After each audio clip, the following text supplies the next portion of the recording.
How's it going? What's up, Brandon? How you doing? Welcome to Mexico City. How you feeling when you get up here at this altitude?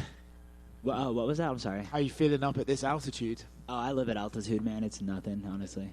So there's no concern in taking this fight? No, not at all. I was actually like super stoked on it. Sweet. How did this fight come together, right? Oh, all right. So I'm sitting at home. This is like 3 weeks after the Pantoja fight, maybe 4 weeks after the Pantoja fight. I'm sitting at home, and the holidays happened or whatever. I'm a little fat. But I get a call, and they're like, do you want to be the backup fighter? And I was like, there's no way nobody's going to pull out that fight. I was like, free vacation to Mexico City? For sure I want that. Yeah.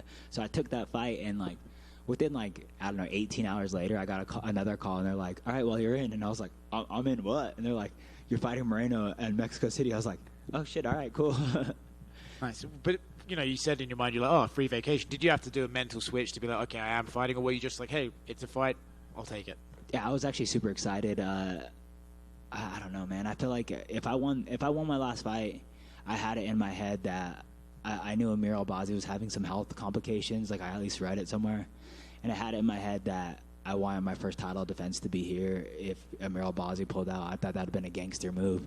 So the fact that I lost the fight, it's like, why would I not take the fight still, you know? So in my head, I kind of already, like, wanted to fight in Mexico City and fight Brandon Moreno in this position and in this situation anyway. So it was just, I'm just lucky it all came together, I guess. So let's talk about the last fight, right? Obviously, disappointing result, but, you know, those are the sort of fights I think guys can learn from, right? And they walk out there maybe a better fighter, even though they didn't just get the win. Do you feel that way, and do you look at that fight as a learning experience? Yeah, absolutely, man. I feel like there is so much to learn, so much to take away from Pantoja. I feel like in true championship form, he made a lot of really good adjustments, and I feel like that's something that real champions do, and is make an adjustment on the fly, and he did that, and I wish I did that too. Does that one sting a little bit? I can see it in your face. Oh, yeah, bro. I feel like, yeah. I'm really glad they gave me this fight. I'm glad that I got this opportunity because I definitely needed this. I definitely needed something to motivate me, to something to kind of get a sour taste out of my mouth and kind of get me back out of my funk. I've heard fighters talk about that before, right? Bisping once said, you know, after his loss to GSP, he had to come back right away as possible. So is this fight almost just about shaking that last one off and just sort of feeling like, yes, no, I am best in the world again once I get that victory? Yeah, exactly. And then it's just like I just want to show the world what I can do, and I feel like I've yet to do that.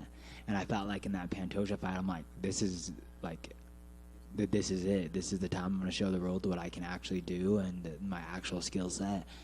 And it just did not happen. And I feel like this is just another great opportunity against a fighter that I'm pretty sure is going to bring it at all costs. I feel like I'm not saying there's a lot of pressure on his back. I just feel like, and maybe there is pressure on his back because I feel like the odds are stacked up against me when you kind of put it all together. Is like the pressure kind of falls on him because we're fighting in his hometown. I'm fighting on short notice. I just got out of a 5-round fight that I got injured in, and it like took like extra long for me to get back. And I guess I'm dealing with a lot of these variables where it's like you don't really have to deal with that. So I guess the pressure kind of falls on him because not only like the actual odds like in his favor, but it's just like this is his storyline right here. This is his city. This is his everything, you know. And that's where I kind of feel like the pressure maybe falls a little bit more on him in that sense. It's part of you want to be the spoiler, right? Do you want to use that sort of like, hey, this is your storyline, I'm coming here, and my motivation is to take that from you? Yeah, absolutely. And it's just like I also want to just go into a position, and I feel like that's always kind of been like one of my favorite situations is when odds are stacked up against me, when nobody really expects me to win. It's always when I prevail the best, and I always kind of feel that. And this is going to be no different. It's just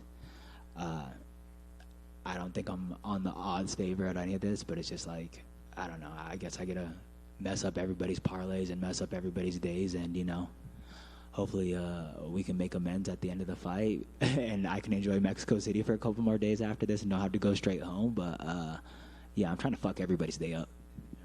Brandon, the original booking with Albazi, a lot of people were putting that fight as a #1 contender. I know you just fought for the title, but do you feel like a win here can get you a title shot? Where do you feel like a win will put you in the division right now?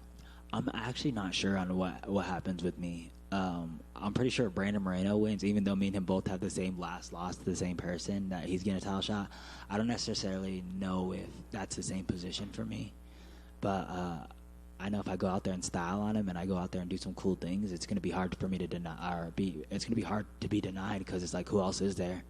Amirel Bazi's hurt. Amirel Bazi questionably even won his last fight. Everybody kind of along down the lines. I don't even know what the story is with half the people behind me, but I just don't think it necessarily makes sense. So hopefully, a long-winded answer is just I hope so. And this is a rematch you guys fought before, and I forget the exact interview, but you've mentioned how, like, the first fight, you feel like because of the nature of the fight, because of the injury, you feel like it wasn't, I guess, a legitimate result. Like, you feel like, yeah, it was. Can't even believe they count that as like a full-on win. I'm on top of the dude throwing hammer fists when my shoulder dislocates. Like, if there's a doctor stoppage deserving win of or like loss, that's it. Like, they counted it as like a TKO, or like I saw the UFC post that Brandon Moreno knocked Brandon Royval out in their first out. I'm like, who the fuck writes these things? I'm like, where are you guys coming up with this shit? Because like, I'm literally on top of homeboy, hammer fisting him. My shoulder dislocates. He pops up and he's like, looked at the ref like, what the fuck just happened? And then all of a sudden gets on top of me and then finishes the fight with like 1 second left. It's like, I mean, credit to him. Maybe he won the round, but that being said, is like, I don't think that should count as a TKO or a knockout. It's fucking crazy. so do you count it as a loss? Fuck no. And I guess, how much did it sting, the fact that, like, you went in there and you felt like you weren't able to perform just because of an injury? Has it been kind of annoying to deal with, I guess, that, loss? And are you happy that you're getting this rematch because you get to redeem yourself now? Yeah, it's just a chance to just show what could happen, and that's really what I want. It's just an opportunity to show and showcase what I can do. I went in there in that fight knowing the possibilities of my shoulder being dislocated. I was severely compromised.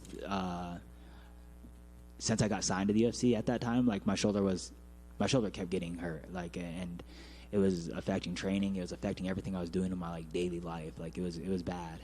So, but I was on a roll. I was 2-0. I just beat 2 top 10 opponents. I just got signed to the UFC, and they gave me the #1 contender, Brandon Moreno. I was like, all right, let's roll this dice. Everything's worked out so far. Might as well keep going with it. I mean, in that situation, it was just like I knew what I was getting myself into, and I was hoping for the best, and never dislocated during a fight or anything like that. And I kept my training to like a bare minimum, so I wasn't dislocating it as often. So, yeah.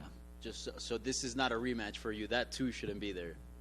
I mean, I guess it's a rematch because we have faced before, but it's just like I just don't like the captions where it's like Royval got knocked out. It's like, who the fuck wrote that? Like, why are you guys writing that? That's if you see like what happened, it's like clearly not what happened at all. But it is what it is, and like I guess that's the storyline, and I guess that's what I get to change, right? Thank you. Good luck. Brandon, Thank you, bro. I appreciate it. After, behind here, to your right. I was like, am I right? Yeah, you're right. After what happened in the first fight, do you feel to have the need of having closure this Saturday? I definitely have the want. I don't think I have the need to do anything. I just think it's a good opportunity. If someone else was the #1 contender, that's who I'd be chasing, and that's the opportunity I'd be chasing for sure.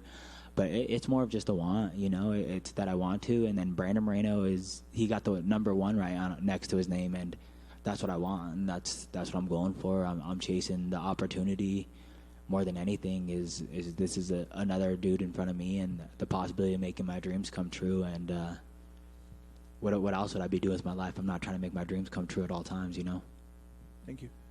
Over here, Brandon. Welcome to Mexico.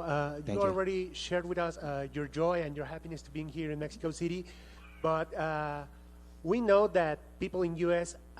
Came to Mexico to compete in any sport you say to me, with one disadvantage, with one thing that they get the importance, the attitude of the CDMX.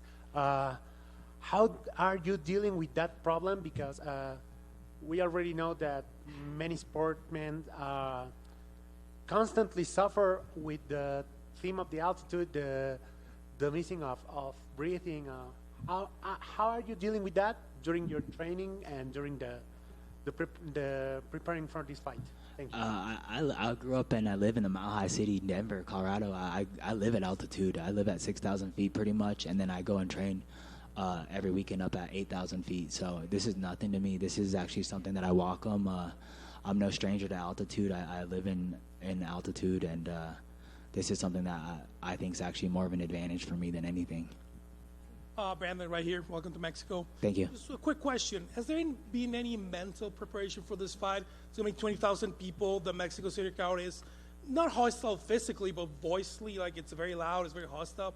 Just anything about the focus going in, doing the walkout, or any simulations for you to go Yeah, Saturday? just a lot of visualization is really all I could do. I guess I could get people to boo me at my gym or something like that, but I don't think 20 people is going to make a difference in my head.